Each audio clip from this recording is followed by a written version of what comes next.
नमस्कार, public news देख रहे हैं आप। भारत बांग्लादेश के बीच बदलते हुए संबंधों को देखते हुए गंगा नदी के पानी को लेकर हुए समझौते में फिर से विचार करने की जरूरत हो गई है। भारत और बांग्लादेश के बीच गंगा नदी के पानी को लेकर एक अहम समझौता हुआ। अब भारत इस समझौते में बदलाव करने की सोच रहा है। यह समझौता गंगा जल बंटवारा संधि के नाम से जाना जाता है। भारत ने पाकिस्तान के साथ सिंधु जल संधि को रोकने का फैसला किया है।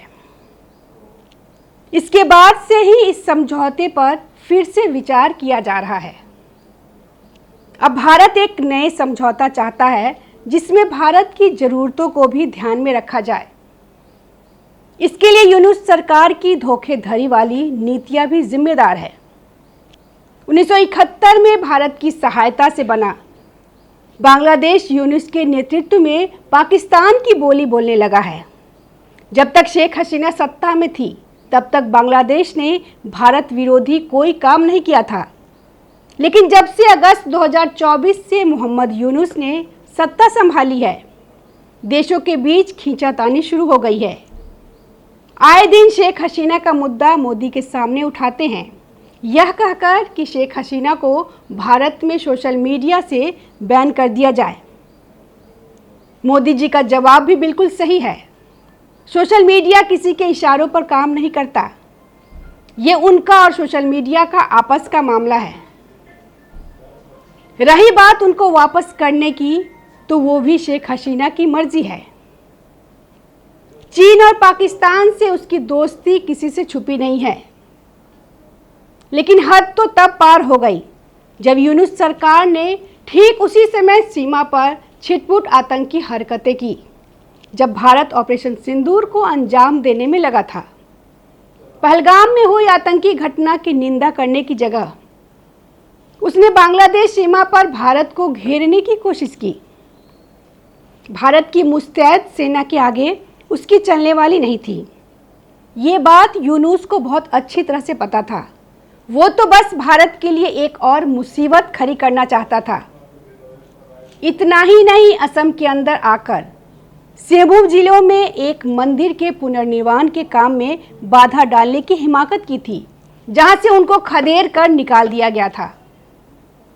भारत विरोधी बयानबाजी तो उनकी दिनचर्या का हिस्सा सी हो गई है। अपना देश तो संभाल नहीं पा रहे हैं। बांग्लादेशी जनता खुद उनसे छुटकारा चाहती है। आम जनता यूनुस की अंतरिम सरकार से चुनाव की मांग कर रही है। अब तो सेना के हेड रिजवी ने भी यूनुस को चेतावनी देनी शुरू कर दी है। सेना प्रमुख ने चुनाव कराने को तो कहा ही है, साथ ही भारत विरोधी कामों को भी रोकने की चेतावनी दी है। चीन की तरफ दोस्ती का हाथ बढ़ाकर चीन को भी भारत के खिलाफ कदम उठाने को उकसाते रहते हैं। कितनी बार चीन को कह चुके हैं कि उसे भारत के चिकन नेक यानी सिलीगुड़ी गलियारे पर आक्रमण करके पूर्वोत्तर भारत को अलग कर देना चाहिए, लेकिन चीन उनसे ज़्यादा समझदार है।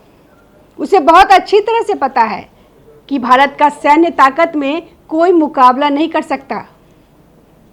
इसलिए वो दूसरे कूटनीतिक तरीकों से भारत को घेरने की कोशिश करता रहता है। यूनुस के सत्ता में आने के बाद बांग्लादेश में हिंदू विरोधी कार्रवाई भी तेजी से हो रहा है।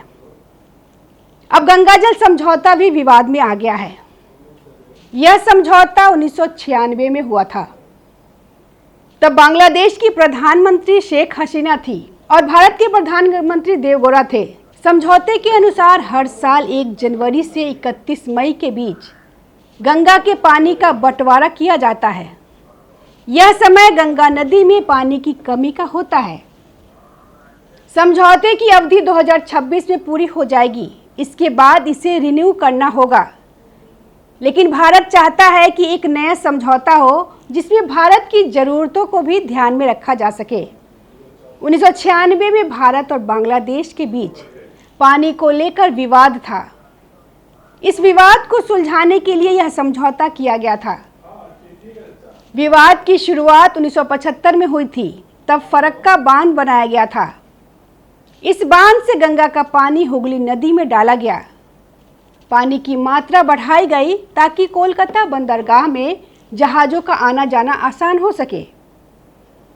समझौते में यह तय किया गया कि भारत और बांग्लादेश गंगा के पानी को कैसे बांटेंगे। भारत ऊपरी हिस्से में है और बांग्लादेश निचले हिस्से में। फरक्का बांध भारत में भागीरथी नदी पर बना है। यह बांग्लादेश की सीमा से लगभग 10 किलोमीटर दूर है। फरक्का बांध बनने से 40,000 क्यूसेक पानी को कोलकाता पोर्ट ट्रस्ट की तरफ नहर में मोड़ा गया। अभी के नियम के अनुसार 11 मार्च से 11 मई के बीच दोनों देशों को 10-10 दिन के लिए 35,000 क्यूसेक पानी मिलता है। भारत को इस समय के दौरान 30,000 से 35,000 क्यूसेक अतिरिक्त पानी चाहिए ताकि सिंचाई हो सके। इसके अलावा सिंचाई की गंगा जल संधि ने फरक्का बैराज से कोलकाता के व्यस्त बंदरगाह में गाद जमा हो रही है, जिससे जहाज़ों के आवागमन में दिक्कतें आ रही हैं। यहाँ तक कि फरक्का में स्थित एनटीपीसी के प्लांट को भी पानी की कमी का सामना करना पड़ता है। भारत के दूसरे राज्यों की भी अलग अलग शिकायतें हैं। फरक्का से ऊपर बिहार को दिक्कत है कि मानसून के दौरान कभी कभी बैराज से बहुत ज़्यादा पानी छोड़ दिया जाता है, जिससे बाढ़ आ जाती है। इस वक्त फरक्का बैराज के गेट भी खोल दिए जाते हैं, जिससे बिहार की गंगा बेसिन में गाद और बाढ़ का प्रकोप बढ़ जाता है। बदलते माहौल में संधि की समीक्षा बेहद जरूरी है। इसलिए 2026 में संधि की समाप्ति की तारीख आ रही है, तो उम्मीद की जा रही है कि भारत लंबे समझौते के लिए तैयार नहीं होगा, बल्कि इसकी अवधि थोड़ी छोटी होगी। इसकी तैयारी भी शुरू हो गई है। पिछले साल भारत सरकार ने गंगा से होने वाली घरेलू जल आवश्यकताओं का आकलन करने के लिए पश्चिम बंगाल और बिहार के प्रतिनिधियों सहित एक समिति का गठन किया। मार्च 2025 में दोनों देशों के विशेषज्ञों की कोलकाता में बैठक हुई। इसमें फरक्का में जल प्रवाह को संयुक्त रूप से मापने की बात कही गई। इस बीच पर्यावरण वैज्ञानिकों ने जलवायु परिवर्तन की चेतावनी दी है। वैज्ञानिकों का कहना है कि गंगा का प्रवाह अनियमित होता जा रहा है। कभी लंबे समय तक जल प्रवाह काफ़ी कम रहता है, तो कभी कम वक्त में ज़्यादा बारिश से पानी का जल स्तर बढ़ जाता है। International centre for integrated mountain development द्वारा 2019 में किए गए एक अध्ययन में अनुमान लगाया गया है कि जलवायु परिवर्तन आने वाले दशकों में गंगा और ब्रह्मपुत्र नदियों के रास्ते में बदलाव ला सकता है। इससे लाखों लोग प्रभावित होंगे। दोनों पक्षों ने माना है कि नई संधि में पर्यावरण संतुलन को बनाए रखने और जलवायु परिवर्तन को ध्यान में रखकर बनाया जाना चाहिए। विशेषज्ञों का सुझाव है कि नई संधि में बेहतर डेटा संकलन, संयुक्त बाढ़ प्रबंधन की नीतियां भी होनी चाहिए, जिससे जल बंटवारा सही तरीके से धरातल पर उतर सके। हमें ये भी याद रखना चाहिए कि भारत और बांग्लादेश के बीच नई संधि पर राजनीतिक परिस्थितियों का भी असर पड़ेगा। अगस्त 2024 से बांग्लादेश में अंतरिम सरकार है। भारत ने संकेत दिया है कि वह ढाका में एक निर्वाचित सरकार के साथ बड़े समझौते करना पसंद करता है। बांग्लादेश में मोहम्मद यूनुस की अगुवाई वाली अंतरिम सरकार का चीन पाकिस्तान के साथ नज़दीकियां बढ़ गई है, इसलिए भारत ज़्यादा सतर्क है। संधि की शर्तें आने वाले दशकों में भारत और बांग्लादेश के बीच राजनयिक संबंधों का भविष्य तय करेगी। 2026 में संधि को समाप्त होने देना दोनों देशों के बीच अनिश्चितता और अविश्वास की शुरुआत कर सकता है। भारत और बांग्लादेश के बीच गंगा जल समझौता संतुलित होना चाहिए। भारत के विकास की रफ्तार को देखते हुए अब 1996 के समझौते में तय की गई शर्तों को जारी रखना संभव नहीं है। किसी भी दो देशों के बीच जल बंटवारे के लिए हमेशा कूटनीति, वैज्ञानिक प्रबंधन और समझौते की भावना की आवश्यकता होती है।